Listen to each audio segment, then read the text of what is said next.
ভারতকে মৃত অর্থনীতি হিসেবে বর্ণনা করেছেন মার্কিন প্রেসিডেন্ট ডোনাল্ড ট্রাম্প। তিনি বলেন, যুক্তরাষ্ট্র দেশটির সঙ্গে খুব কম ব্যবসা করে, কারণ তাদের শুল্ক অনেক বেশি। বৃহস্পতিবার ভোরে মার্কিন প্রেসিডেন্ট সামাজিক মাধ্যম ট্রুথ সোশ্যালে দেওয়া এক পোস্টে সব কথা বলেন। খবর ফিনান্সিয়াল টাইমসের। ট্রুথ সোশ্যালে দেওয়া এক পোস্টে রাশিয়ার পাশাপাশি ভারতকেও আক্রমণ করেছেন। তিনি বলেন, ভারত রাশিয়ার সঙ্গে কি করবে তাতে আমার কিছু যায় আসে না। তারা তাদের মৃত অর্থনীতিকে একসঙ্গে গোল্লায় নিয়ে যেতে পারে। তিনি বলেন, ভারতের সঙ্গে আমাদের বিশাল বাণিজ্য ঘাটতি রয়েছে। আমরা ভারতের সঙ্গে খুব কম ব্যবসা করেছি, তাদের শুল্ক অনেক বেশি, বিশ্বের সর্বোচ্চ। ট্রাম্প মস্কোর সঙ্গে ভারতের অর্থনৈতিক সম্পর্কেরও সমালোচনা করেন। বলেন, ভারত চীনের পরেই রাশিয়ার সবচেয়ে বড় ক্রেতা। এমন এক সময় যখন সবাই চায় রাশিয়া ইউক্রেনে হত্যাকাণ্ড বন্ধ করুক, এর একদিন আগে সতর্ক করে দিয়েছিলেন তিনি রাশিয়ার অস্ত্র ও জ্বালানি কেনার জন্য নয়াদিল্লিকে শাস্তি দেবেন। 2024 সালে ভারত ও যুক্তরাষ্ট্র $129 বিলিয়ন বেশি মূল্যের পণ্য লেনদেন করেছে এবং যুক্তরাষ্ট্র ভারতের বৃহত্তম বাণিজ্যিক অংশীদার। দুই দেশ প্রতিরক্ষা প্রযুক্তি এবং অন্যান্য ক্ষেত্রেও একটি কৌশলগত সম্পর্ক গড়ে তুলেছে, যার মূল ভিত্তি চীনকে নিয়ন্ত্রণে রাখার অভিন্ন আকাঙ্ক্ষা।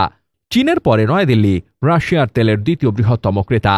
মস্কো এখনও তাদের অস্ত্রের প্রধান উৎস, যদিও ভারত সরকার সাম্প্রতিক বছরগুলোতে ফ্রান্স, মার্কিন যুক্তরাষ্ট্র এবং ইসরায়েল থেকেও অস্ত্র সংগ্রহ করছে। গত মে মাসে ভারত পাকিস্তানের যুদ্ধের পর ইসলামাবাদ সম্পর্কে ট্রাম্পের মন্তব্যে অনেক ভারতীয় ক্ষুব্ধ হন। এখন রাশিয়ার সঙ্গে ভারতের সম্পর্ক নিয়ে মার্কিন প্রেসিডেন্টের মন্তব্য দ্বিপক্ষীয় উত্তেজনা আরও বাড়িয়ে তুলবে। বুধবার ট্রাম্প পাকিস্তানের সঙ্গে একটি চুক্তির ঘোষণা দিয়েছেন, যার মধ্যে থাকবে তাদের বিশাল তেলের ভাণ্ডার উন্নয়ন। এই চুক্তি সম্পর্কে সামাজিক মাধ্যমে তিনি লেখেন, কে জানে, হয়তো তারা একদিন ভারতের কাছে তেল বিক্রি করবে। এই মন্তব্যটি ভারতীয়দের বিরক্ত করার জন্যই সম্ভবত করা হয়েছে।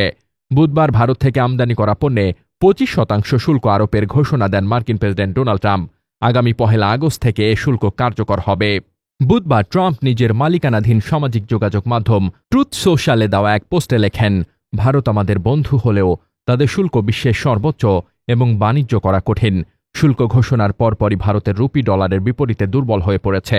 বৃহস্পতিবার দেশটির নিফটি 50 স্টক সূচক 0.3% কমেছে। 25% শুল্ক 1 আগস্ট থেকে কার্যকর হবে।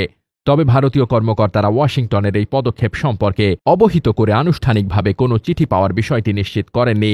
খাদ্যশস্য এবং দুগ্ধজাত বাজার রক্ষার ক্ষেত্রে ভারতের অবস্থান কঠোর। ভারত এই বাজারগুলোকে, যার ওপর লাখ লাখ মানুষ তাদের জীবিকা নির্ভর করে, তা মার্কিন প্রতিযোগিতার জন্য উন্মুক্ত করতে চায় না। এছাড়া বুধবার 6টি ভারতীয় প্রতিষ্ঠানের বিরুদ্ধে নিষেধাজ্ঞা জারি করে যুক্তরাষ্ট্র। এসব প্রতিষ্ঠানের বিরুদ্ধে ইরানের পেট্রোলিয়াম পণ্য অথবা পেট্রোকেমিক্যাল বাণিজ্যে সংশ্লিষ্ট থাকার অভিযোগ আনা হয়েছে।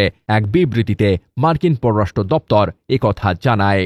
Desk report, বার্তাবাজার।